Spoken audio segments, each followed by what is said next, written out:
اللہ اللہ اللہ اللہ اللہ۔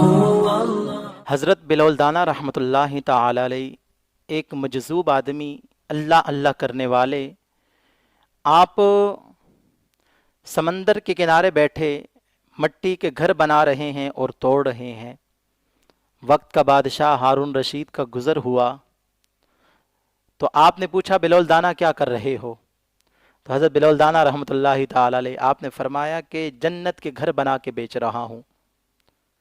تو حضرت ہارون رشید بادشاہ نے کہا کہ قیمت کیا لوگے؟ تو حضرت بلال دانا رحمۃ اللہ تعالی علیہ آپ نے فرمایا 10 روپے اس کی قیمت ہے۔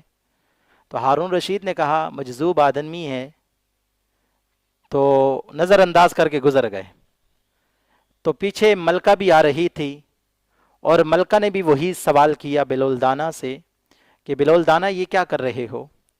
تو حضرت بلال دانا رحمۃ اللہ تعالی علیہ آپ نے فرمایا کہ جنت کے گھر بنا کے بیچ رہا ہوں۔ تو ملکہ نے پوچھا قیمت کیا ہے؟ تو حضرت بلال دانا رحمۃ اللہ تعالی علیہ آپ نے فرمایا کہ ایک گھر کی قیمت 10 روپے ہے۔ تو ملکہ نے کہا مجذوب آدمی ہے، غریب آدمی ہے، 10 روپے دے کر چلی گئی۔ جب رات ہوئی تو بادشاہ سویا اور خواب میں دیکھا کہ جنت میں عالی شان ایک محل ہے اور اس کے باہر دروازے پہ اس کی بیوی کا نام لکھا ہے۔ تو اندر جانا چاہا لیکن وہاں روک دیا گیا، کہا بھائی مجھے جانے دو، میری بیوی کا گھر ہے۔ تو فرشتوں نے کہا دنیا کے معاملات اور ہیں، آخرت کے معاملات اور ہیں۔ جب صبح ہوئی تو اپنی بیوی سے کہا ہارون رشید نے کہ ایسا کیا عمل تو نے کیا ہے کہ تیرا گھر میں جنت میں دیکھ کے آیا ہوں۔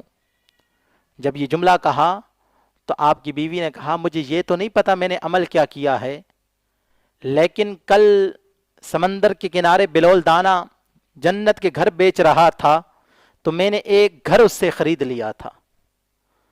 تو ہارون رشید کے دل کے اندر یہ خیال آیا کہ کاش آج پھر بلال دانا سمندر کے کنارے مجھے اسی حال میں ملے اور میں پھر وہی سوال کروں کہ بلال دانا کیا کر رہے ہو، مجھے پھر وہی جواب ملے کہ جنت کے گھر بنا کے بیچ رہا ہوں، تو آج میں بھی اپنے لیے ایک گھر خرید لوں۔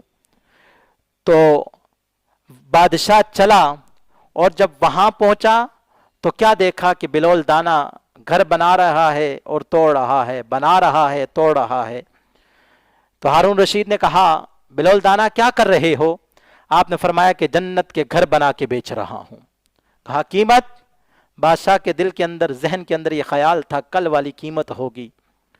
کہا قیمت آدھی بادشاہی لگے گی۔ تو بادشاہ نے کہا کل 10 روپے اور آج آدھی بادشاہی، ایک دن کے اندر قیمت اتنی زیادہ بڑھ گئی؟ تو بلال دانا نے کہا کل جو سودا تھا وہ بن دیکھے تھا اور آج کا جو سودا ہے وہ تم دیکھ کر آئے ہو۔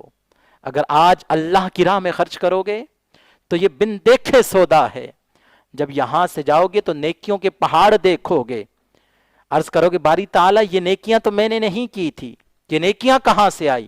اللہ فرمائے گا جو تم نے میری راہ میں خرچ کیا اس رزق کو ہم نے تمہارے لیے بڑھایا، اتنا بڑھایا کہ آج وہ نیکیوں کے پہاڑ بن کے تمہارے سامنے کھڑے ہیں۔ اللہ کی راہ میں خرچ کرنے سے انسان کا رزق کم نہیں ہوتا۔ سرکار دو عالم صلی اللہ علیہ وسلم نے فرمایا تم غریب ہو تو اللہ سے تجارت کرو، تم اللہ کی راہ میں خرچ کرو، اللہ تمہارا رزق بڑھا دے گا۔ اگر تم بیمار ہو تو صدقے سے علاج کرو، جب تم صدقہ کرو گے تو اللہ تعالیٰ تمہاری بیماریوں کو دور فرمائے گا اور تمہیں شفا عطا فرمائے گا۔ اللہ کی بارگاہ میں دعا ہے اللہ اپنی راہ میں خرچ کرنے کی توفیق عطا فرمائے۔